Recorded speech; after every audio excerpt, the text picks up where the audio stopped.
রাজ্য সভাপতি দিলীপ ঘোষ, রাহুল সিনহা, কমিটিতে অগ্নিমিত্রা পাল, লকেট চট্টোপাধ্যায়। পদাধিকারের জন্য রাজ্যে দায়িত্বপ্রাপ্ত 4 কেন্দ্রীয় নেতৃত্বে রয়েছেন কমিটিতে। মহিলা মোর্চার সভাপতি ফাল্গুনী পাত্র স্থান পেয়েছে কমিটিতে। এ বিষয়ে বিস্তারিত জানার চেষ্টা করবো। এই মুহূর্তে রয়েছে সরাসরি আমার সঙ্গে আমার সহকর্মী ত্রয়নের সঙ্গে কথা বলার চেষ্টা করবো। ত্রয়ন, একাধারে দেখা যাচ্ছে যখন লোকসভা নির্বাচনের ক্ষেত্রে ইন্ডিয়া জোটের একেবারে একলা চলো নীতিতেই ভরসা করছেন মমতা বন্দ্যোপাধ্যায়, তখন দেখা যাচ্ছে বিজেপি একের পর এক নিজের সংগঠন শক্ত করছে, মজবুত করছে। কি বলবে? একদমই, এবং সেই জায়গা থেকে দাঁড়িয়ে বিজেপির আভ্যন্তরীণ বিভিন্ন সময় বিভিন্ন কোন্দল কিন্তু সামনে আসছিল, এবং বিজেপির অভ্যন্তরীণ ক্ষেত্রে সেটা রাজ্য স্তরে কিন্তু একাধিক দেখা গেছে যে একাধিক গ্রুপ রয়েছে।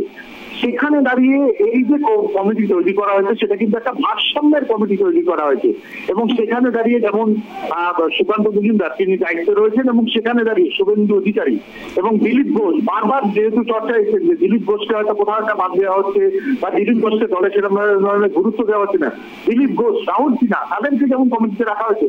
এবং আরেকটা বিষয় আলোচনা আসছিল যে যারা কেন্দ্রীয় মন্ত্রী রয়েছেন তাদেরকে গুরুত্ব দেওয়া হচ্ছে না, তাদেরকেও কিন্তু এই কমিটিতে রাখা হয়েছে। পাশাপাশি মহিলা মুখ হিসেবে বিজেপির এই মুহূর্তে দাঁড়িয়ে রাজ্য স্তরে সাধারণ সম্পাদিকা অগ্নিমিত্রা পাল তিনি যেমন রয়েছেন, সাংসদ লকেট চট্টোপাধ্যায় রয়েছে। অর্থাৎ সামগ্রিকভাবে রাজনৈতিক মহল যেটা অঞ্জন মনে করছে যে একটা ভারসাম্যের কমিটি, এই কমিটির ক্যাপ্টেন হিসেবে সুকান্ত মজুমদার থাকলেও এই কমিটিকে নিয়ে কিন্তু আগামী দিনে তারা লড়াই করার একটা পরিকল্পনা করছে। এবং অবশ্যই তুমি যেটা বললে যে সেখানে দাঁড়িয়ে এই মুহূর্তে দাঁড়িয়ে তারা ঘরগুছনের যে কাজটা, সংগঠনের যে কাজটা, সেটা কিন্তু অনেকটাই গুছিয়ে ফেললো বিজেপি, এমনটাই কিন্তু রাজনৈতিক মহল মনে করছে। অঞ্জন, আবারও আসবো, কিন্তু এই বিষয় নিয়ে একেবারে আমরা কথা বলেছিলাম কংগ্রেস নেতা সৌম্য আইচের সঙ্গে, তার সঙ্গে কি কথা হলো সেটা একবার শোনাবো, তারপর তোমার কাছে আবার আসছি, শোনাবো।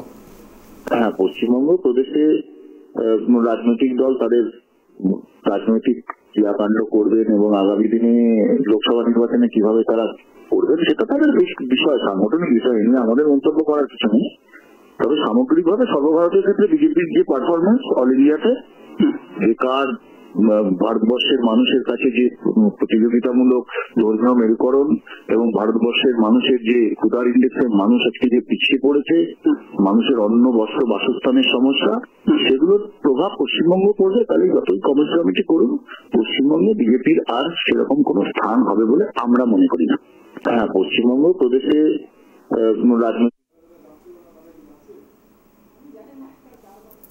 একেবারেই ত্রয়ন, তুমিও শুনলে, একেবারে একাধারে বলা যেতে পারে আমাদের দর্শকও শুনছে।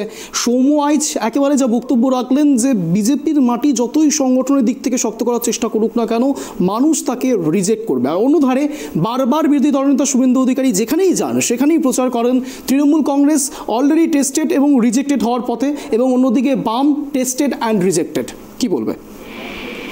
অবশ্যই, এবং সেই জায়গা থেকে কিন্তু বিজেপি যেটা বারবার প্রচার থাকছে যে তৃণমূল এই মুহূর্তে দাঁড়িয়ে তাদের তরফ থেকে যে বক্তব্য বিজেপি তারা তুলে ধরছে, এবং কংগ্রেসের তরফ থেকে কংগ্রেস এবং বামেদের সম্পর্কেও কিন্তু এই একই বক্তব্য বিজেপির তরফ থেকে রাখা হচ্ছে। এবং বারবার যেটা বিজেপির তরফ থেকে চেষ্টা করা হচ্ছে যে আগামী দিনে বিজেপি এখানে যদি, অর্থাৎ পশ্চিমবঙ্গে যদি ক্ষমতায় আসে বা বিজেপি যদি এখান থেকে বেশি সংসদ বা সাংসদ নির্বাচিত করতে পারে, সেখানে দাঁড়িয়ে কিন্তু আগামী দিনে রাজ্য উপকৃত হবে, এই ধরনের একটা বক্তব্য যেমন বারবার রয়েছে। এবং তার পাশাপাশি তুমি যদি খুব ভালোভাবে নজর রাখো তাহলে কিন্তু ডবল ইঞ্জিন সরকারের কথাও বারবার শুভেন্দু অধিকারীর তরফ থেকে বলা হয়।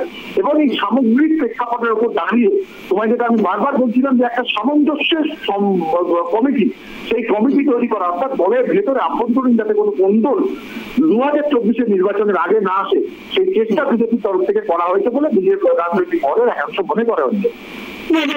তুমি বলছো one kind of damage control করবার চেষ্টা করছে বিজেপির পক্ষ থেকে, একদম ঠিক বলেছো। এই বিষয়ে জয়প্রকাশ মজুমদারের সঙ্গে আমরা কথা বলেছিলাম, তৃণমূল নেতৃত্ব, তিনি কি বলছেন একবার শোনাবো, শোনো। প্রশ্নটা হচ্ছে এটা নির্বাচন কমিটি কোন বিজেপির? পশ্চিমবঙ্গ বিজেপির তো অনেকগুলো ভাগ। এটা কি সুকান্ত বিজেপির, না শুভেন্দু বিজেপির, না আদি বিজেপি, না দিলীপ ঘোষ বিজেপি, না নতুন বিজেপি, তৎকাল বিজেপি? এটা তো আগে দেখতে হবে, কারণ এখানে তো কারুর সঙ্গে কারুর মিল নেই। তো যাই হোক, এটা ওদের অধিকার, আভ্যন্তরীণ ব্যাপার। টিম তৈরি করছে, কিন্তু নিচে যদি লোক না থাকে টিম করে কি হবে? নির্বাচনী টিম নির্বাচনী কমিটি করতে গেলে বা তাদের কাজ করাতে গেলে বিটে সংগঠন দরকার। যেখানে সংগঠনটাই সম্পূর্ণ শেষ হয়ে গেছে, সেখানে মাথার উপরে একটা নির্বাচনী টিম তৈরি করা হতেও পারে। 1000 কোটি টাকা আসবে, সেগুলোর ভাগ বাটোয়ারা সেইটার হিসেব রাখার জন্য হয়তো নির্বাচনী একটা কমিটি দরকার। কিন্তু এইসব করেও পশ্চিমবঙ্গে কোনো জয় পাবে না, এটা নিশ্চিত। অনেক টাকা খরচ হবে, অনেকেই সেই টাকায় লাভবান হবে, আরো অনেক কিছু হবে, কিন্তু কোনো সিট জিতবে কিনা খুব সন্দেহের ব্যাপার। প্রশ্নটা হচ্ছে এটা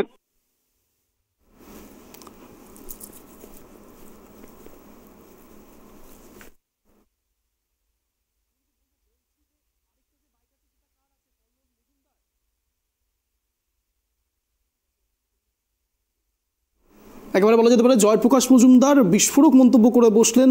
বলা যেতে পারে যে বিজেপির অনেকগুলো ভাগ রয়েছে, দিলীপ ঘোষের বিজেপি, সুকান্ত মজুমদারের বিজেপি, শুভেন্দু অধিকারীর বিজেপি।